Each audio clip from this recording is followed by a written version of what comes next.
शुभ सकाळ मंडळी. थंडीचे दिवस तर आहेतच, पण अजून जास्त थंडी वाढली आणि डिसेंबर महिना आहे, तर त्या मानाने तर जास्तच थंडी आहे. गोंदिया जिल्ह्यामध्ये तर भरपूर थंडी वाढली आणि सकाळचा स्वयंपाक करते आहे. तर मी आज वांगी बटाट्याची भाजी, मेथीचा आडण भात, चपाती आणि सकाळी सकाळी चहासुद्धा केला, कारण थंडीचे दिवस आहेत म्हणून. रात्रीचा भात उरलेला होता, तो फोडणी दिला, म्हणजे एक प्रकारचा आपला पोटभरीचा नाश्ता पण होऊन जातो.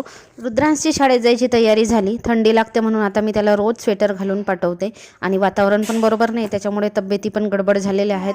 आणि इकडे बघा, बैलबंडीने रेती नेतात. बैलबंडी खूप कमी बघायला मिळते आपल्याला आजकाल. आणि लसणाचे वाफे बघा, गाईने सगळे खाऊन टाकले. मस्त कोथिंबीर आला होता, तो तर सगळा उडवूनच टाकला. मी आणलेले होते पेरू तर मी कापून लगेचच खाल्ली, कारण मला पेरू आवडतात. रुद्रांश शाळेतून आला, त्याचा डब्बा बघितला, त्याने तर अजिबात डब्बा फिनिश केला नव्हता, जशाच्या तसा आणला होता.